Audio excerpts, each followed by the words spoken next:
सच्ची कहते हैं हमारी प्रियाजू इतनी कृपालु हैं कि एक वृंदावन वास आप कर रहे हो इस नाते से, एक हरिवंश नाम ले रहे हो इस नाते से, आप किसी उनके जन को संत मान करके शरण ले ली इस नाते से, वो तो जरा से राई के संबदन को मानत मेरु समान। कल्याण होना नहीं है, हम कल्याण स्वरूप हैं, हम इसको पकड़े हैं, इसी को छोड़ दो, खत्म खेल हो गया। हम नहीं छोड़ पा रहे हैं, अगर जोरदार हमको पकड़ के घसीटे तो मैं मार्ग सहित हम चले जाएंगे। तो माया जोरदार है, लेकिन है किसकी हमको ये बताओ। मेरे प्रीतम की ही तो है ना, मेरे प्रभु की ही तो है ना। फिर मेरे ही प्रभु की, अगर किसी पड़ोसी की होती तो डरने की बात थी। मेरे ही प्रभु की माया और मैं अपने प्रभु की शरण में हूं। अब वो जैसे चाहें तैसे हमको चलावें और जैसे चाहें वैसे हमारा निस्तार करें, हम तो उनके गले पड़ गए। शरणागत की एक ही परीक्षा है, हर परिस्थिति में हे प्रियाजू, बस हमारी कोई आनंद की परिस्थिति हो तो जय प्रियाजू, हमारी कोई दुख की परिस्थिति हो तो हे प्रियाजू। प्रियाजू के सिवा हमारा कोई नहीं है, बस यही हमारी सावधानी रहनी चाहिए। हम कुछ करते हैं ये हमारा बल नहीं है, हम जिनके हैं वो हमारा बल है। बस ये बात अंदर से समझते रहना।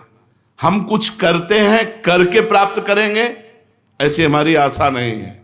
आज तक किसी ने कुछ प्राप्त किया है तो हो के प्राप्त किया है, और होने की परीक्षा एक यही है कि किसी भी परिस्थिति में अन्य बात न निकल जाए कि कोई हमारा सहारा है। बस मेरे तो जय गिरधर गोपाल दूसरो न कोई, जैसे मीरा जी, दूसरो न कोई, शरीर भी नहीं तभी जहर दिया गया पी गई, दूसरो न कोई, गिरधर के सिवा कोई नहीं। अगर गिरधर का चरणामृत करके तुम जहर दे रहे हो तो वो भी स्वीकार है। हमारी केवल आश्रय वस्तु है, हम किसी योग्य नहीं है, हम में कोई योग्यता नहीं है, केवल आश्रय है। और ये साधन का प्राण है। साधन हो रहा है और भगवत शरणागति नहीं, भगवत कृपा बल नहीं, तो साधन होते हुए भी वो साधन हीन है जिससे भगवत प्राप्ति होती है। साधन का विघ्न क्या है? साधन का सबसे बड़ा विघ्न है साधन का अभिमान होना। भगवत स्मरण से भगवान की प्राप्ति होती है। भगवत स्मरण उसी का चलता है जो तृणादपि सुनीचेन, अपने को दीन मानता है। माना ब्रह्म ज्ञान के मार्ग में वो सबको अपनी आत्मा देखता है, भक्ति सबको अपना इष्ट देखता है, कहीं प्रश्न बनता ही नहीं है। अगर वो प्रश्न करता है तो अभी खुद प्रश्न में फंस गया हो।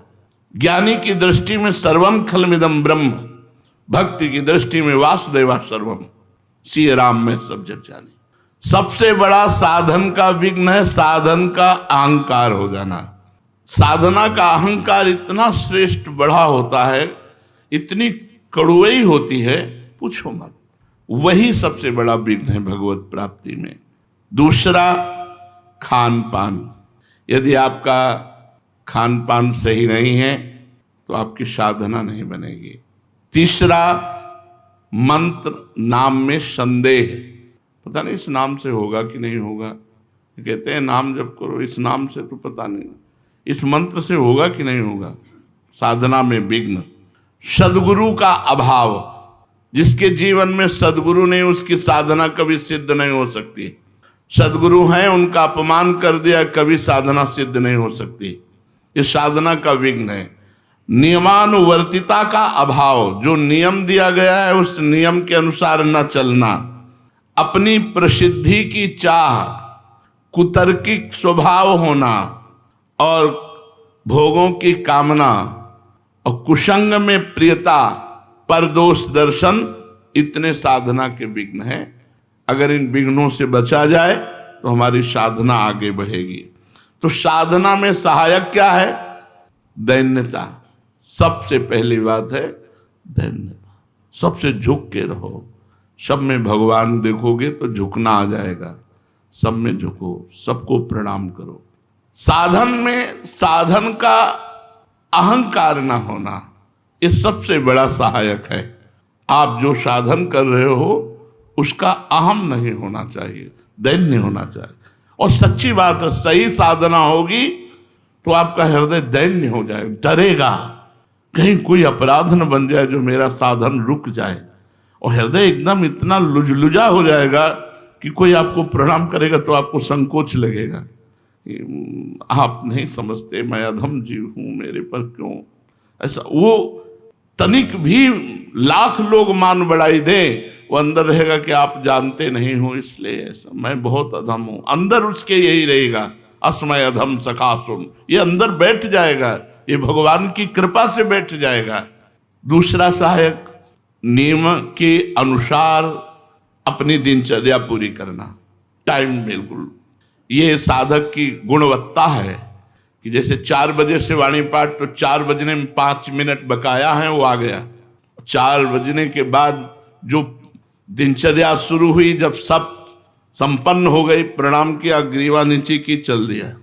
5 मिनट पे अपनी दिनचर्या में बड़ी प्रवीणता रखना, सत्कार दूसरों का करना, सबहि मान प्रदापमान, इससे साधना आपकी बढ़ेगी।